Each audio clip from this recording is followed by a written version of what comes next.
Mesdames et messieurs, bonsoir et bienvenue à cette émission de Info 9.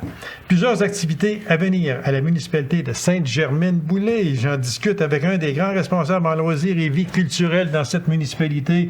Toujours un plaisir de le recevoir. Mon bon ami, tiens, oui. Mario Tremblay. Salut Mario. Bonjour Gabi. Merci, c'est un plaisir de vous recevoir à cette émission. On sait que, Sainte-Germaine, ça bouge. Ouais. Ça bouge énormément. Mm-hmm. Et puis, moi, j'aime ça, faire des entrevues avec vous, parce que c'est tout le temps, il y a tout le temps quelque chose de nouveau qui arrive à Sainte-Germaine, et vous en êtes très souvent un des grands responsables. Bien, impliqué, il n'y a rien qui se fait tout seul, ça se fait tout en équipe. Là. Oui. Mais oui, c'est le fun. On a une belle... Une énergie là, dans le village. Ouais. Parce que on en a parlé souvent, puis je ne me tanne jamais d'en parler, mais le bénévolat, ça, on n'en parlera jamais assez, parce que sans le bénévolat, puis chez nous, en Abitibi-Témiscamingue, qui est principalement, là, je vais parler pour notre coin à nous autres, Abitibi-Ouest, là, quand on lève la main, ça arrive. Tout le monde s'en vient. Oui, regarde, moi je pourrais faire ça, je pourrais t'aider. C'est pareil à Sainte-Germaine, j'en suis persuadé. Ah oui, c'est certain que c'est le nerf, hein, c'est ça. On est des plus petites communautés, c'est que si tu veux de quoi, faut que tu le fasses. C'est ça la recette, hein? C'est sûr, parce qu'on ne peut pas toujours délier les cordons de la bourse pour payer, parce que là, ça n'arriverait plus, là, tout simplement. Non, c'est ça. Oui, le côté financier est important aussi avec les partenaires, mais le premier, c'est tout le temps ton milieu, ce qui se mobilise, qui ont l'idée, qui pousse vers ça. Voilà, exactement. On va parler des activités à venir. Ouais. À Sainte-Germaine. D'abord, si on commençait le 18 de mai prochain, pièce de théâtre Michelin présentée par le Théâtre du Tandem. Plus, en première partie, la pièce Jeunesse Verre de lait. Ça, c'est une belle... c'est vraiment de quoi d'intéressant. C'est ça, c'est le 18 mai. C'est une historique de ça. On s'est fait approcher par l'équipe du Tandem. Alexandre Castonguay qui est impliqué dans cet organisme-là. Pour, premièrement, eux autres, ils préparaient une pièce. Ils voulaient rencontrer des agriculteurs. C'est qu'ils sont venus en ce qu'ils appellent résidence au mois de septembre 2023. Ils ont rencontré deux fermes, chez Patrice et Régis Bégin. Après, ils ont été chez Marco et Réal Bisson. Ils ont passé la journée là pour s'inspirer, les personnages, les décors et tout. Ils ont fait tout le tour des MRC. On est 5 MRC. Oui. Puis après ça, ils sont repartis dans le quartier général. Puis ils ont monté leurs pièces. Puis là, c'est ça, ils viennent les représenter dans les différentes MRC. C'est à Sainte-Germaine que ça va se passer dans la MRC d'Abitibi-Ouest le 18 mai. Fait qu'en gros, ça présente quoi? L'histoire, ça s'appelle Michelin. C'est une histoire qui est, je te dirais, trame de fond, le monde agricole. Okay. L'auteur de cette pièce-là, lui, il est né dans une grosse famille. Je me souviens plus trop le nom de la place, là, mais un milieu rural et qui a vécu sur une ferme. C'est que ça se passe autour de ça. Et c'était pour ça la rencontre des agriculteurs. Ils ont été s'inspirer là. Oui, exactement. Okay. C'est que ça va se passer. Puis ce qui est plaisant là-dedans, vu que eux, c'est une grosse démarche pour amener le théâtre vers les gens en milieu rural, c'est que c'est une soirée qui est offerte gratuitement aux personnes qui viennent. À la population. Cette pièce de théâtre-là, après avoir fait le tour, elle s'en va au Grand Théâtre de Québec. C'est ça qui est le fun. Ah, c'est ici qu'elle se fait casser en Abitibi, ils lancent leur tournée, admettons, là, c'est ça. Puis après ça s'en va se promener à Québec et je suis pas certain, peut-être Montréal aussi avec ça. Oui, non, c'est très plaisant. On a ça le 18. C'est que nous autres, on a collé ça avec notre troupe de théâtre jeunesse. OK, oui, exactement, pour la fameuse pièce, là, Verre de lait. Verre de lait. Fait que, on n'est pas loin encore, c'est un conte de Guillaume Beaulieu.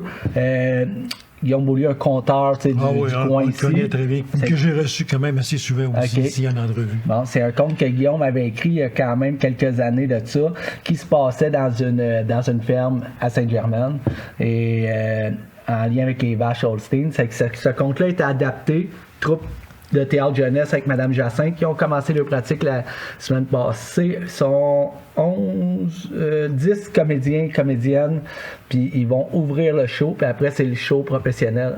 C'est plaisant. Hey, c'est sold out, c'est ça l'affaire. Ah, mon Dieu. C'est sold out. Ça, franchement, là, Ouais. on s'intéresse à tout chez nous. Ben, Puis, c'est le fun. Oui, ça. exactement. C'est surtout ici, là, quand on parle, là, une pièce jeunesse. Ouais. Tu sais, là, une pièce jeunesse, là, c'est les parents qui viennent avec les enfants. Oui. C'est ça. C'est tout ce qui va aller, c'est ça, c'est que tu amènes le théâtre communautaire jeunesse en lien avec les professionnels. Alexandre Castonguay va aller faire 2 ateliers dans la classe pour aider les jeunes à, je pense, c'est interprétation, projection de la voix. Tu sais, c'est un comédien professionnel. C'est que c'est tout ce côté-là que tu mets tes jeunes-là en contact avec quelqu'un qui vit, tu sais, de cet art-là en Abitibi-Témiscamingue. C'est plaisant de les mettre là, à cet âge-là. Puis on casse la pièce ici en plus de ça. Là. Ben oui, c'est ça, mais ils ont commencé, je crois qu'ils ont fait Témiscamingue là, une semaine, puis là ils s'en viennent un petit peu, puis c'est ça notre tour, nous autres, il arrive le 18 mai. Alors, on va inviter les gens. On le dira pas fort, mais c'est parce que c'est des guichets fermés. Fait que c'est fini. C'est fini. Ils ont rajouté à matin même, puis ça, c'est pas une légende, ils ont rajouté 50 billets à 10h, 11h30. Tu sais, il y avait 100 billets. Ils n'ont rajouté 50 parce que j'avais comme achalé, puis j'en voulais comme plus, il y avait trop de monde qui en voulait. Puis je vous dis qu'à midi, il n'y en avait plus. Fait que c'est gratuit, oui, il faut le dire, mais par contre, il y a une contribution volontaire. Ceux qui sont intéressés pour soutenir la culture communautaire, donc les pièces de théâtre jeunesse, quand on prend les exemples, le conte à Guillaume, qu'on le fait adapter pour du théâtre pour des jeunes, on engage une autrice qui est de la région, mais tout avec ce petit argent-là, ça nous permet de faire rouler la roue puis de continuer. Exactement. Fait que soyez généreux parce que c'est pour une bonne cause. Le 1er avril, et ce n'est pas un poisson. Ouais. OK? Ouais. Le 1er avril, Tourisme Abitibi-Témiscamingue qui va présenter un faux documentaire. Ouais. Comment on présente un faux documentaire? Ben, nous autres, là, c'est une idée qui nous trottait dans la tête. On avait joué un peu sur le jeu du 1er avril il y a quelques années, je pense en 2021, avec le temple de la renommée du pétage de bretelles. Oui, je me souviens de ça. On avait fait un faux documentaire, puis là, histoire courte avec ça, je suis avec ma job, je suis abonné dans des infolettes de plusieurs trucs, dont Tourisme Abitibi, puis on s'en cachera pas, des infolettes, tu en reçois une puis un autre, c'est que des fois, tu lis pas tout. Je sais pas pourquoi celle-là, je l'ai lu, je vais attendre dans le téléphone, je l'ai tout lu, puis ça disait en 2023 qu'en 2024, Tourisme Abitibi voulait s'en aller vers peut-être du vidéo humoristique, de la publicité. Puis on avait cette idée-là dans la tête, moi puis un de mes chums, hey, ça serait le fun de faire un faux documentaire que l'après-pandémie, qui a été difficile pour plusieurs domaines, autant pour des restaurateurs que l'hôtellerie et le tourisme. Oui. Puis là, ça raconterait en gros l'histoire qu'il y aurait une petite communauté qui est Saint-Germain, qui eux ont réussi à tirer leur épingle du jeu et même à se positionner comme la capitale mondiale du tourisme costumé. Hey, on t'a eu c'est fun-là à tourner ça. Ça s'est tourné le 12 mars, ça a été tourné. Il y a plusieurs intervenants qui viennent se faire interviewer, des scènes en arrière, plein de monde costumé, comme on les faisait promener un peu dans le village avec un autobus que Autobus Bégin avait prêté, comme s'ils arriveraient de l'extérieur. Puis le 1er avril, eux, ils vont diffuser ça sur leurs réseaux sociaux. Eh mon Dieu! C'est un faux documentaire, mais vrai. Hein? C'est un faux vrai parce qu'il faut faire attention. Amusant. Il faut faire attention parce que c'est le 1er avril, donc c'est pas un poison. Puis un faux documentaire, mais c'est... Oui, c'est ça. C'est ça. C'est humoristique, c'est comique. Puis ça fait participer, tu sais. On a fait le générique, je crois qu'on a 65 personnes qui ont participé, tu sais, autant des figurants. Oui, c'est plaisant. Moi, ce que j'appelle le gros événement de Saint-Germain qui dure quand même depuis plusieurs décennies. Ça va être 43 ans. Et voilà, 43 ans. Le 15 de juin, c'est le fameux Festival du bœuf. J'ai sorti quelques questions dessus, mais on va faire attention pour ne pas non plus enlever la place à mon ami David Goulet, qui va venir nous en parler plus en profondeur, lui, très, très, très prochainement.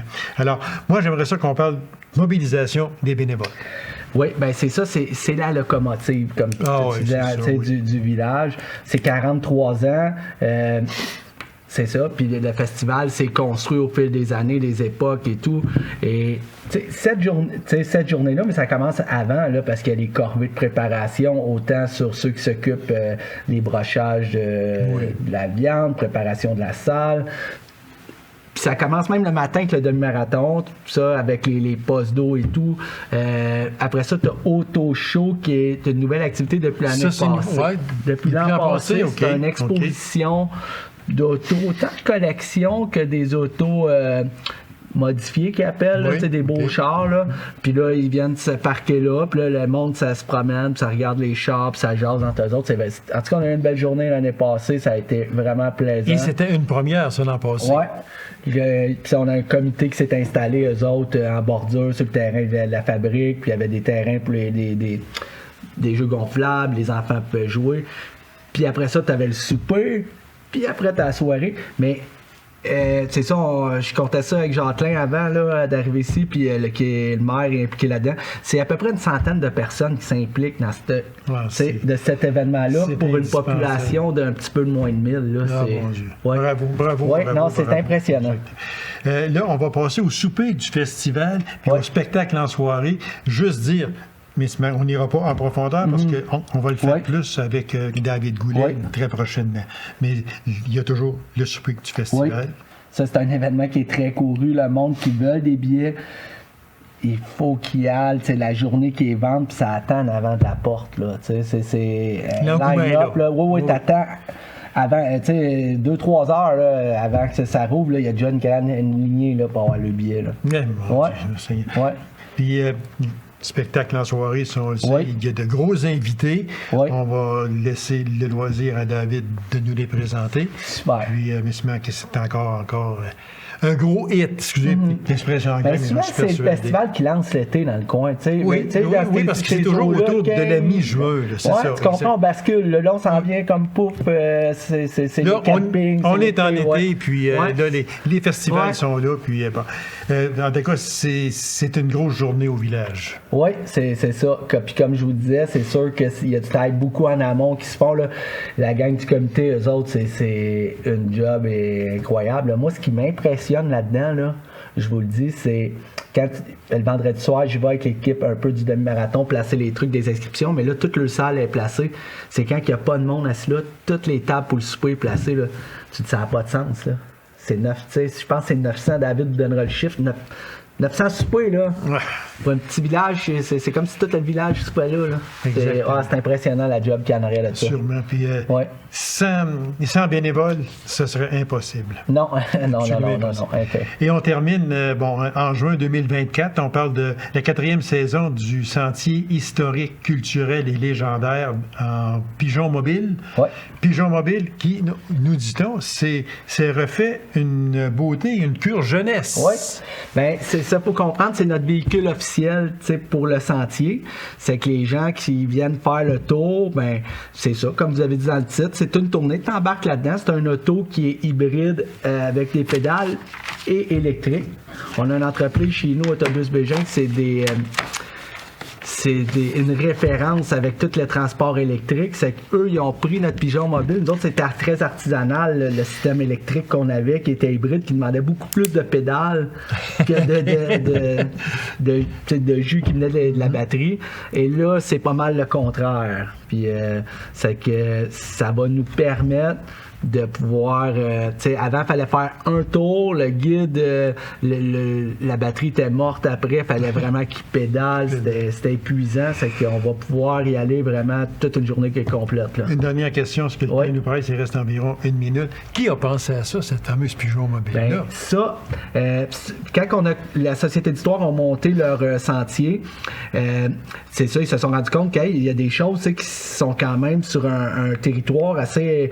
Ça va prendre une bonne marche, c'est que ça nous prendrait un véhicule. On cherchait une idée de véhicule, puis il y a quelqu'un dans le comité, je pense que c'est mon ami Régis Côté, qui me... Hey, la pigeon mobile, ça serait le fun, parce que lui, il avait vécu ça, le 60e de Saint-Germain, qui était en 1993. Okay. Il y avait une parade. Dans ces années-là, les parades à mode au coton, il y avait des parades partout, à Macamé. Oui, il y en avait partout. Oui. Puis le comité qui organisait ça, il avait été voir les pigeons, Valère Pigeon, qui était le garagiste du village, puis elle disait, ça te tente-tu que ta famille t'as pas un véhicule? Puis lui, il s'est dit, il faut que ça nous représente. On va faire une espèce de bagnole qui est comme un auto, mais que c'était juste à pédale. Fait que c'était un peu ça. Ce véhicule-là était tellement fait solide que même si ça faisait des années qu'il était en arrière d'un garage et de quoi, il était encore dans un état qu'on pouvait l'utiliser. Mario, On arrive au bout, déjà. c'est toujours un plaisir de vous recevoir. Puis vous faites un travail exceptionnel. Je sais que vous allez me dire, oh, mais je ne suis pas seul. C'est vrai, parce que ce ne sont pas des choses que l'on peut faire seul. Ça prend une équipe. Mais une chose que je peux vous dire, c'est que vous dirigez cette équipe-là d'une main de maître et je vous en remercie de votre présence à cette émission. Merci, M. Gabu. Ça me fait grand plaisir. Alors, mesdames et messieurs, courte pause, on vous revient immédiatement après. Restez avec nous.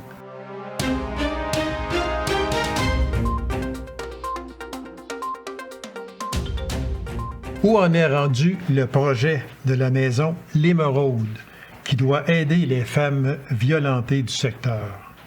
Le gouvernement de la CAQ s'était engagé en 2021 à construire 630 nouvelles unités. La ministre de l'Habitation, France-Hélène Duranceau, a demandé l'arrêt des chantiers. 900 000 à 1 million de dollars l'apport est jugé trop élevé. Le gouvernement a déjà signé un chèque, comme on le sait, d'environ 7 millions pour une semaine d'activité à des millionnaires, puis même, je pourrais dire, à des multimillionnaires. Il y en a au Québec qui ne mangent pas. On aurait pu construire 7 portes de ces maisons pour femmes violentées. Qu'en est-il de la maison de la Sarre? J'en discute avec mon invité, Mme Jade Bouchard. Mme Bouchard, bonsoir. Bonsoir. Je me suis retenu un peu, parce que je ne sais pas là, qu'est-ce qui se passe exactement, mais une chose est certaine, c'est qu'on commence là, parce que les maisons, on parle de 1 million de la porte. Mais l'année prochaine, là, ça ne sera pas à 600 000 $ la porte. Là. Hein? Ça peut être à 1,2 million de la porte. Alors moi, si je vous demandais où en est rendu ce projet qui, à notre avis, est pourtant si primordial chez nous. Oui. Ben effectivement, que les mots nous manquent, que les émotions nous manquent aussi. On sait pas comment prendre cette nouvelle-là. Où en est l'Émeraude? Heureusement, pour ce qui est de nos services externes, ça va bien. On continue d'offrir les services aux femmes victimes de violences conjugales ici dans le secteur d'Abitibi-Ouest. On a des travailleuses de plus qui se sont joints à notre équipe aussi. Pour offrir ce service-là, on est en train de préparer une maison temporaire qu'on a acquérie en attendant notre bâtiment officiel qui actuellement est mis sur pause. On est en train d'aménager cette maison-là, heureusement, dans l'objectif de pouvoir ouvrir de l'hébergement en quantité limitée, parce que c'est pas la maison parfaite, c'est pas la maison adaptée aux besoins. C'est sûr. Mais au moins, on va avoir environ quelques places disponibles en hébergement. Dans les prochains mois, on va pouvoir ouvrir cette maison temporaire-là. C'est tellement peu pour les besoins, il faut le dire. Parce que des besoins chez nous, là, c'est pas parce qu'on est en Abitibi-Témiscamingue, c'est pas parce qu'on est en Abitibi-Ouest qu'on en a moins qu'ailleurs. Non. C'est pas vrai, ça. C'est pas parce qu'on a moins de population qu'il y a moins de besoins. Au contraire, je pense parce que vous êtes placé pour en parler. Oui, puis on a été beaucoup d'années, tu sais, avant qu'on arrive, ça a été le Centre de femmes Les Riches qui palliait aux besoins de la violence conjugale, mais il n'y a jamais eu de ressources spécialisées comme une maison d'aide et d'hébergement ici en Abitibi-Ouest. Donc, tu sais, les besoins sont encore plus grands, là. Sont criants. Donc, où en est nos services, c'est ça. On veut ouvrir l'hébergement qui, non, ça sera pas optimal, ça sera pas l'idéal parce que le besoin est tellement grand qu'on n'aura pas de place suffisamment pour répondre à tout ça. Mais cette belle maison-là qu'on veut faire officielle en fonction des besoins des femmes, a été, on s'est vu avoir le retrait de ce financement-là par la ministre Duranceau le 1er mars dernier. C'est donc dire que vous êtes, comme on dit, excusez de l'expression, puis j'espère que je ne vous fâcherai pas en disant ça, mais vous êtes à rafistoler une maison que vous avez acquis, c'est ça? C'est une maison temporaire. Temporaire. Fait qu'on l'a adaptée au meilleur de notre possible. On a pris une maison qui était comme ça, puis on essaye de la rendre sécuritaire, puis adaptée. Mais ça sera jamais autant parfait Ben non, que c'est cette sûr, maison ben non, officielle-là. c'est sûr, c'est sûr. Qu'on planifie en fonction des besoins des femmes puis des enfants. C'est des maisons là, qu'on veut avoir dedans des espaces adéquats, des espaces communs, des bureaux d'intervention. Une maison qui est faite en fonction aussi d'être 100% sécuritaire, avec des bons systèmes de sécurité. C'est tout ça qu'on essaye de mettre au mieux qu'on peut dans la maison qu'on a actuellement. Mais ça sera jamais aussi optimal que la vraie maison avec beaucoup plus de place. Comme les plans et devis le demandaient. C'est ça. Vous étiez conforme à tout ça. Mais par contre, il y a une certaine Mme Duranceau qui a dit non, c'est terminé pour l'instant. Elle a dit aussi, mais on met ça sur pause. Mais quand on met ça sur pause, habituellement, on dort longtemps.